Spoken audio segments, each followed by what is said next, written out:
आज हम आपके लिए विषय लेकर आए हैं विभूति। वास्तव में विभूति क्या होती है और विभूति लगाने से क्या होता है और विभूति का प्रचलन कब से आया और उसके क्या-क्या प्रभाव हैं। तो आइए हम शुरू करते हैं इसके बारे में एक वीडियो।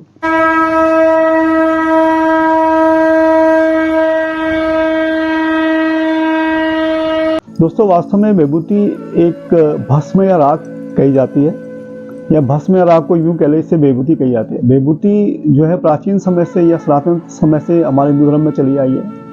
तो इस विभूति को कैसे बनाया जाता है? तो दोस्तों विभूति बनाने का जो प्रचलन है वो कहीं कहीं पर गोबर के कंडों को जलाकर या उसमें चंदन की लकड़ी डालकर या उसमें केला या चंदन फ्रूट डालकर उसको सुगंधित मान के भस्म का प्रयोग किया जाता है, उससे विभूति बनाई जाती है और उसको फिर जो भी संप्रदाय उसको मानता है फिर उसका प्रयोग वो करते हैं। दूसरा प्रयोग यह है कि कहीं कहीं पर ये देखा जाता है कि धान की जो भस्म होती है उसको जलाकर जो बनाया जाता है प्योर, उसको भी विभूति कहा जाता है, उसको प्रयोग में ले आता है। तो ये विभूति प्राचीन समय से चली आ रही है। तो विभूति बनाने का जो ये तरीका है ये सनातन धर्म में बहुत पुराना है, जो प्राय विलुप्ति सा हो गया। कहीं कहीं पर लोग उसको भी विभूति का प्रयोग करते हैं। तो दोस्तों वास्तव में विभूति होती क्या, उसको लगाने से क्या प्रभाव होता है, उससे क्यों लगाया जाता है? तो सबसे पहले जैसे हमने बताया इसका इतिहास कि इसे किस तरह बनाया जाता है, और दूसरा कि हमारी सृष्टि में ये अग्नि तत्व पहले से विद्यमान है और सभी जीवों में अग्नि तत्व होता है, किसी में ज़्यादा किसी में कम। तो इसलिए अग्नि तत्व का तो महत्व है ही और अग्नि का महत्व है। और जब ये पदार्थ जब जलकर भस्म या राख बन जाती है तो उसका प्रयोग किया जाता है, तो उसको हम विभूति भी कहते हैं। अब विभूति का प्रयोग या उपयोग भारतवर्ष में अगर देखा जाए तो विभूति का प्रयोग सनातन समय से चला रहा है। दक्षिण भारत में भी कुछ लोग विभूति का प्रयोग करते हैं और अपनी पूजा पाठों में इसका इस्तेमाल करते हैं, इसका उपयोग करते हैं। जिस भी अपने देवी देवता को मानते हैं उनके नाम पर वो विभूति का प्रयोग करते हैं, जो अपने मस्तक पर उसको लगाते हैं। और दूसरा अगर हम उत्तर भारत की बात करें तो उत्तर भारत में भी इसका प्रयोग व प्रचलन काफ़ी समय से चला आ रहा है। जैसे बाबाओं, साधु संतों, नाग संप्रदाय से चला आ रहा है, तो इसमें इसका प्रयोग शुरू से ही किया जाता है। तो ये विभूति जो है ये किस प्रकार से वहाँ संप्रदाय से चली आई और जनमानस तक ये पहुँची चली गई। आज इसके स्वरूप कहीं कहीं दिखाई देते हैं, कहीं कहीं लोग उसको मानते हैं, कहीं कहीं हमने देखा होगा कि लोग इस विभूति का प्रयोग करते हैं। अभी हाल ही में हम देखते हैं कि जैसे कुछ लोग मंदिरों में साईं बाबा की विभूति का प्रयोग करते हैं। तो बहुत सी जगह नाथ संप्रदाय में भी इसका प्रयोग होता है, इसको विभूति कहा जाता है। जो विभूति ज़्यादातर आपने देखा होगा कि ज़्यादातर नागा साधु भी इसका प्रयोग करते हैं और विभूति अपने मतलब तन पर वो रमाते हैं। और विभूति का स्थान देखा जाए तो तीनों देवों में महादेव को विभूति प्रिय है। महादेव भी अपने शरीर पर ये भस्म या विभूति का लेप करते हैं, लगाते हैं, क्योंकि वास्तव में ये विभूति है जो एक तरह का संकेत देते हैं कि संसार में कुछ भी रहने वाला नहीं है, संसार नश्वर है। एक ना एक समय एक ऐसा आएगा कि किसी पदार्थ का जो अंतिम रूप है वो भस्म ही कहलाता है, इसके आगे कुछ नहीं है और ये भस्म है जो ही शुद्ध स्वरूप है। दोस्तों ये भस्म या विभूति अगर देखा है तो एक तरह की राख या मिट्टी ही हुई। इसी भस्म या राख मिट्टी से मानव शरीर का निर्माण था पंचतत्वों के द्वारा, फिर उसी में ही वापस उसी जगह ये विलीन हो जाता है, उसी में पहुंच जाता है। चाहे इसे जला दिया चाहे जैसे गाड़ दिया है, ये पांचों तत्व में विलीन हो जाता है। तो विभूति एक अंतिम रूप है, एक अंतिम सार है, जहाँ पर जो भी चीज़ का अंतिम स्वरूप, जो पदार्थ, किसी भी पदार्थ को, चाहे वो सोना हो, चाहे वो हीरा हो, कुछ भी, या मनुष्य हो, कुछ भी अगर हो, तो लास्ट तत्व जिसका है विभूति का ही है। तो वो एक इसका ये संसार को एक तरह का संकेत है कि संसार में सभी कुछ नश्वर है, तो परमात्मा के अलावा संसार में कुछ भी शाश्वत नहीं है। बाकी जिस भी समय जिस भी वस्तु जिसको भी अब हम देख रहे हैं, इसका भी अभिमान हो रहा है, जिसका लोग प्राय अहम या दम्भ बढ़ते हैं, लास्ट में वो मिलकर विभूति ही बन जाता है और इस संसार को एक संकेत है विभूति का।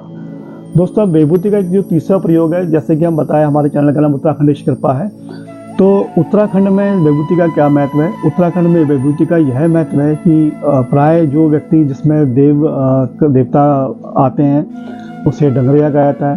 तो जब कोई व्यक्ति कभी कोई डर जाए, बच्चा, बालक या कोई भी किसी भी आयु का व्यक्ति कहीं डर जाए या गिर जाए और उसको लगे कि ऊपरी बाधा या कोई नकारात्मक शक्ति उस पर चढ़ गई है, तो उत्तराखंड में प्रचलन है कि उस व्यक्ति को विभूति लगवाने के लिए डंगरिया के पास ले जाता है। डंगरिया यानी कि जिसके अंदर उस देव का आना होता है और जो अपनी भक्ति पर जो अपने देवता जो उसमें विद्यमान रहते हैं और वो देवता को मानने वाला या देवता जिस पर नाचते हैं उसे डंगरिया कहा जाता है। तो उसके पास लेते हैं, तो वह व्यक्ति अपने हाथों से अपने देवता का या अपने गुरु का चिंतन करते हुए विभूति जो है उस जो भी व्यक्ति नकारात्मक शक्ति से ग्रसित है या जिसमें वह ऊपरी बाधा है कुछ है उसको लगाता है तो उसमें आराम मिल जाता है और वो ठीक हो जाता है।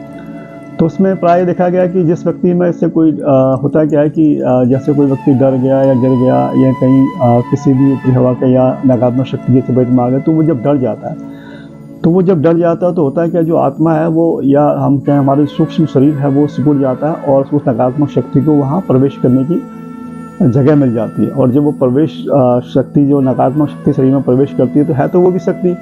अब शक्ति के साथ साथ क्या होता है कि वो जब प्रचलन में उसकी शक्ति चलता है तो कहीं ना कहीं नेगेटिविटी बॉडी में क्रिएट होती है। तो उसको उठाने के लिए जो शुद्ध, जैसे कि हमने बताया, विभूति का जो शुद्ध स्वरूप है और विभूति ही ऊर्जा को फैलाने वाला, ऊर्जा को मतलब नियंत्रित करने वाला, ऊर्जा को डाइवर्ट करने वाला मुख्य स्वरूप है। क्योंकि विभूति के जो कण है, जो विद्युत के इतने सूक्ष्म कण है, उससे आज तक कोई गिन नहीं सकता।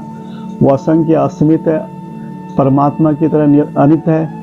तो उसको उस विभूति की फूंक से, उस विभूति से उस ऊर्जा का जो है डाइवर्शन किया जाता है। तो उस व्यक्ति में सकारात्मक का ज़्यादा प्रभाव होने से नकारात्मकता दूर जाती है। तो इसलिए उस व्यक्ति को फिर आराम होने लग जाता है। तो इस प्रकार का उत्तराखंड में प्रचलन है, इस प्रकार ये विभूति का प्रयोग किया जाता है।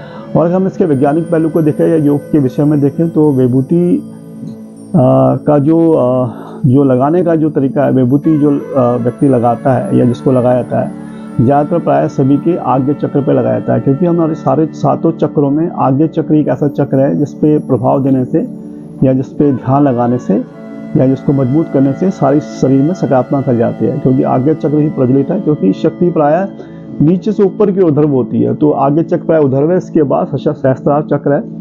तो आगे चक्र से ही वो सब जगह प्रभावित रहती है। आगे चक्र पर दबाव देने से आत्मशक्ति बढ़ती है, इसलिए उसको ही प्रभाव मिलता है। तो उसका एक यह भी साइंटिफिक पहलू है जिसमें सभी को ये लाभ होता है। तो ये विभूति के विषय में मैंने आपको बताया कि ये विभूति क्यों होती है, कैसे बनाई जाती है और कब किसको लगाया जाता है और कहाँ इसको लोग प्रचलन में करते हैं, तो विभूति का है। तो दोस्तों ये तो है विभूति का। अब अगर हम देखें कि विभूति को कौन लगाता है, मतलब कौन लगा सकता है और इसको लगाने पर उसको क्या अनुभव होता है, क्या वो नकारात्मकता क्या दूसरे पे भी असर करती है जो उसको लगाता है, या कोई भी इसको लगा सकता है, तो इसके विषय में अगली बार चर्चा करेंगे। उम्मीद करता हूँ आपको ये जानकारी पसंद आई होगी। तो इसे लाइक करें, सब्सक्राइब करें। फिर मिलते हैं। नमस्कार।